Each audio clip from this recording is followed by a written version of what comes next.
Saka mendatangi mansion Adrian dengan harapan bertemu sahabatnya. Saat ini ia sudah duduk di sofa ruang tamu menunggu dengan gelisah. Ia ingin menceritakan hal yang baru saja dialaminya. Hana mendapat laporan dari pelayan jika kedatangan tamu. Untuk itu ia melihat ke depan dan tersenyum sangat ramah saat mengetahui sahabat anaknya yang datang. "Malam, Tante," sapa Saka, beranjak dari duduknya.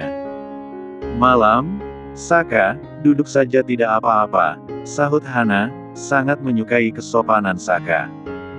Saka mengangguk dan kembali duduk.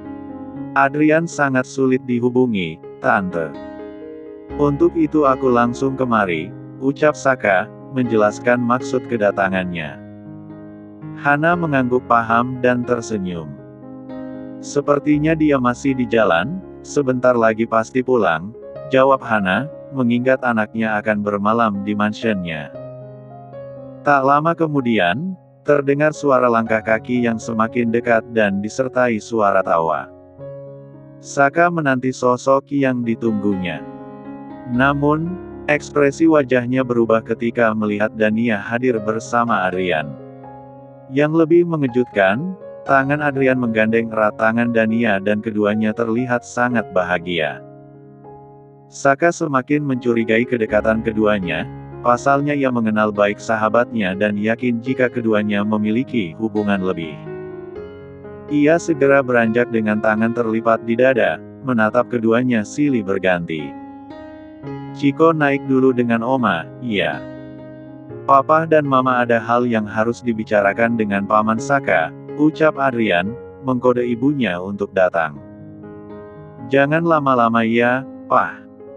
"Iya, anak pintar," balas Adrian, mengusap pucuk kepala anaknya. Dania melambaikan tangan pada anaknya dan tersenyum saat melihat bibir Chiko yang cemberut. "Hanya sebentar, sayang. Mama akan segera naik," ucap Dania, mengerti maksud dari wajah anaknya. Chiko mengangguk dan mengeratkan belitan di leher Hana. Setelah memastikan Chiko pergi, Dania dan Adrian menoleh ke samping, melihat tatapan penuh selidik yang dilayangkan Saka kepada mereka. "Aku akan jelaskan semuanya, duduk dulu," kata Adrian, kembali mengandeng tangan Dania dan membawanya duduk di sofa. Dania sebenarnya merasa tidak enak dengan Saka, karena menolaknya tempo hari dengan alasan tidak mau memulai hubungan. Ia sangat yakin Saka akan langsung mengamuk saat mendengar kabar hubungannya dengan Adrian. Ada beberapa alasan mengapa ia menolak Saka saat itu. Pertama, status mereka yang berbeda. Kedua, ia tidak merasa ada ketertarikan dengan Saka karena sedari awal sudah menganggapnya kakak. Ia tidak mau Saka mendapat masalah setelah menjalin hubungan dengannya, mengingat keluarga Saka hampir sama dengan keluarga mantan suaminya. Ia bisa berpikir seperti itu karena mengenal Sonya sejak lama, dan tahu seperti apa karakter keluarga tersebut. "Jelaskan semuanya, tidak boleh ada yang ditutupi," ucap Saka, dengan nada menekan. "Aku dan Dania sudah menjalin hubungan dan akan menikah dalam waktu dekat," ucap Adrian, langsung pada intinya. Ia tidak mau sahabatnya semakin salah paham, mengingat Saka menaruh rasa pada Dania sejak lama. Dania menelan ludahnya dengan susah payah saat melihat Saka melipat lengan kemejanya. Ia takut jika terjadi keributan antar sahabat dan itu karenanya. "Saat itu kau sudah berjanji padamu tidak akan menyukai Dania, dan tidak ada satu bulan kau berani berkencan dengannya bahkan berencana menikahinya." Marah Saka, menatap kesal pada Adrian. "Maafkan aku, perasaan itu tumbuh dengan sendirinya. Dan aku benar-benar tidak bisa mengelak kali ini," jawab Adrian, sedikit merasa bersalah dengan sahabatnya. Saka mengalihkan pandangannya pada Dania. "Dia tidak memaksamu untuk bersamanya, kan?" tanya Saka, memastikan lebih dulu. Ia mengingat penolakan Dania saat itu yang mengatakan tidak mau terlibat sebuah hubungan serius. "Tidak, Kak.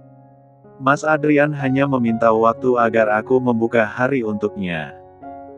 Kamu sangat tidak adil, mengapa saat aku memintamu langsung menolak tanpa memberi kesempatan? Sahut Saka, memanyunkan bibirnya. Itu karena sedari awal aku menganggapmu sebagai kakakku, sangat berbeda dengan Mas Adrian yang sedar awal membuatku jantungan, jelas Dania. Awalnya aku tidak menyukainya, tapi setelah sikapnya berubah 180 derajat, membuatku tersentuh dan merasa nyaman saat berada di dekatnya. Lanjutnya, sebenarnya malu mengatakan itu, tapi ia tidak punya pilihan. Dania tidak mau membuat kesalahpahaman yang berlanjut. Saka menghela nafas beratnya dan kembali duduk di sofa. Mendengar penjelasan Dania membuatnya tahu jika sebuah perasaan memang tidak bisa dipaksa. Dan entah mengapa ia tidak merasakan sakit seperti 3 tahun lalu, saat mengetahui Dania menikah dengan rekan bisnisnya. Mungkin karena aku tahu Adrian pria yang sangat baik, dan pasti bisa menjaga Dania, batin Saka.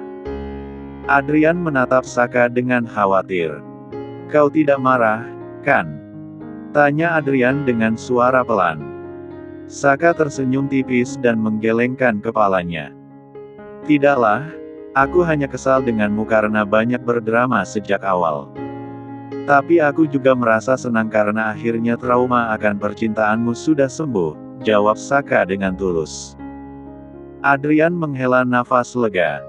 Sebenarnya aku ingin memberitahumu sejak kemarin, tapi aku sangat sibuk. Sekali lagi aku minta maaf karena telah menikungmu, aku benar-benar tidak berniat sedari awal.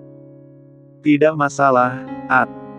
Kita sudah mengenal lama dan aku sangat tahu seperti apa dirimu, jawab Saka. Mungkin Dania memang tidak ditakdirkan untukku dan bisa jadi malah menjadi jodohmu yang sesungguhnya. Amin. Ucap cepat Adrian. Kau memang sahabat terbaikku, aku kan membantumu memilih wanita nantinya. Ucap Adrian, menghampiri Saka dan memeluknya.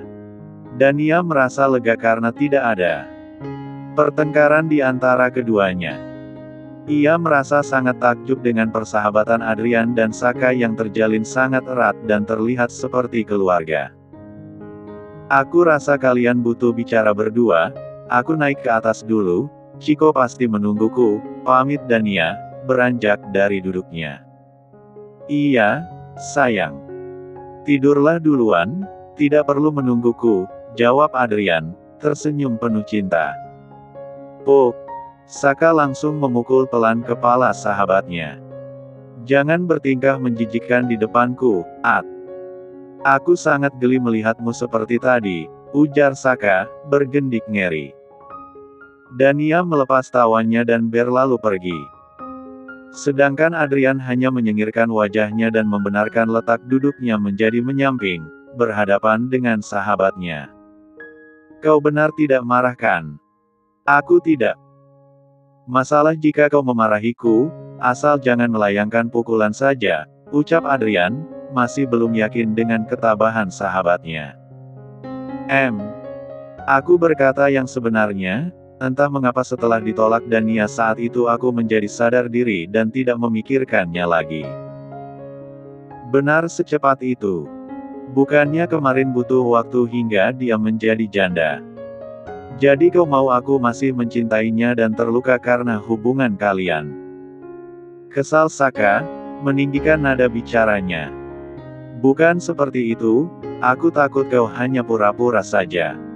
Saka menghela nafas beratnya dan menyandarkan badannya di sofa. Lupakan masalahmu dan Dania, kedatanganku ke sini ingin membahas masalah yang lebih rumit. Ujar Saka, teringat perasaan aneh yang dialaminya. Tentang apa? Tanya Adrian, sedikit cemas dan penasaran. Aku bingung harus menjelaskannya. Adrian berdecak kesal. Langsung pada intinya saja. Kau jangan membuatku mati penasaran. Aku membutuhkan waktu untuk menenangkan diri sejenak, karena aku yakin kau pasti langsung menyemprotku dengan perkataan mutiaramu. Cih, kau kira aku ibu-ibu di drama ikan itu? Kesal Adrian. Saka memberi isyarat agar Adrian diam. Ia memejamkan matanya sejenak dan menghela nafas sebelum berkata, "Sepertinya aku tertarik dengan Sonya. Pantas saja kau tidak marah saat mengetahui hubunganku dengan Dania," sahut Adrian, tidak menyangka jika sahabatnya bisa cepat menyukai seseorang. "Tapi siapa, Sonya? Aku tidak asing dengan namanya," tanya Adrian, menatap lurus mata Saka. Saka dengan spontan menepuk pelan keningnya. Ia memberanikan diri menjelaskan lebih detail siapa wanita yang saat ini mengganggu pikirannya. "Sonyaku, adik perempuanku," jelas Saka. "Apa?" kaget Adrian. Saka memejamkan matanya tahu jika respon sahabatnya pasti seperti ini. "Apa kau sudah gila? Mengapa menyukai adikmu sendiri? Apa tidak ada lagi wanita lain di dunia ini?" Marah Adrian, sangat ingin memukul keras kepala sahabatnya agar normal kembali. Saka mengusap kasar wajahnya. "Aku juga tidak tahu. Sebenarnya sudah sedari lama aku merasa nyaman saat berpelukan dengan Sonya, tapi aku artikan itu biasa saja karena kita bersaudara. Tapi kejadian di mobil tadi membuatku sangat pusing, jantungku tiba-tiba berdebar saat memeluknya dan aku bukan orang yang bodoh untuk mengartikan respon dari tubuhku." "Kau sudah gila, Saka. Sebaiknya kita pergi bertemu Neymar, kau wajib diperiksa dan diberikan obat karena otakmu sudah tidak waras." Saka menggeleng cepat. "Aku tidak mau, kau tahu sendiri seperti apa Neymar, dia pasti memarahiku habis-habisan." Tolak Saka, tidak mau bertemu sepupunya. "Lalu kau mau diam Saka dan membenarkan otak gilamu itu? Aku tidak akan membiarkan itu terjadi." Adrian menarik tangan Saka dengan kuat, membuat sahabatnya itu terpaksa keluar dari mansion mewahnya. Ekspresi marah dan cemas tergambar jelas di wajah Adrian, ia tidak bisa membiarkan Saka terus larut dalam masalah yang sedang menimpanya. "Aku tidak mau, Kau jahat sekali," ucap Saka dengan nada kesal, namun tetap saja ia terpaksa masuk ke dalam mobil mewah milik Adrian. Dia tahu bahwa Adrian hanya ingin membantunya, namun cara yang dilakukan sahabatnya itu terasa menakutkan, mengingat ia harus berhadapan dengan sepupunya. "Tidak ada penolakan, otakmu harus dicuci dengan benar agar tidak salah menyukai seseorang," jawab Adrian dengan nada tegas, segera menjalankan mobilnya. Ia tidak bisa berdiam diri saat tahu Saka tertarik pada adik kandungnya sendiri. Dalam perjalanan, Saka terlihat merenung, seakan mencari-cari cara untuk melepaskan diri dari perasaan yang sudah terlanjur ia rasakan. Sementara itu, Adrian terus mengebut mobilnya, membawa Saka menuju tempat yang ia yakin bisa membantu sahabatnya itu. Santi menarik napas dalam-dalam saat mobilnya berhenti di depan rumah anak tirinya, Bima. Ia telah meminta anaknya untuk memasang GPS di mobil suaminya, Dewa, dan malam ini GPS menunjukkan bahwa Dewa berada di kediaman Bima. Santi datang sendiri ke sana karena anaknya sedang ada acara temu teman, dan ia ditemani oleh supir pribadinya. Begitu tiba, Santi turun dari mobil dan langsung masuk ke rumah Bima tanpa mengucapkan salam. Ia bersumpah akan memarahi suaminya yang lagi-lagi menghilang tanpa kabar dan ternyata di rumah anak tirinya. Santi mengecek setiap ruangan dan merasa sangat heran karena tidak menemukan siapapun, bahkan tempat yang pertama ia tuju adalah kamar Sarah, tapi tidak menemukan suaminya. Ia berjalan ke lain arah menuju kamar anak tirinya, menduga semua orang berada di sana. Dan saat ia membuka pintu kamar Bima, ia sangat terkejut melihat suaminya terikat di kursi dengan tali yang kuat. Wajah Dewa tampak pucat dan lelah, serta ada bekas memar di beberapa bagian tubuhnya. "Santi, tolong!" bisik Dewa dengan suara serak. Ia sangat senang saat mengetahui seseorang datang dan itu adalah istrinya. Santi langsung berlari mendekati suaminya, dan memeriksa kondisi terlebih dahulu. Dengan perasaan marah dan bingung, Santi berusaha melepaskan ikatan yang mengikat suaminya. Sementara itu, suara langkah kaki terdengar dari luar kamar. Bima muncul dengan wajah datar, tanpa rasa bersalah sedikit pun.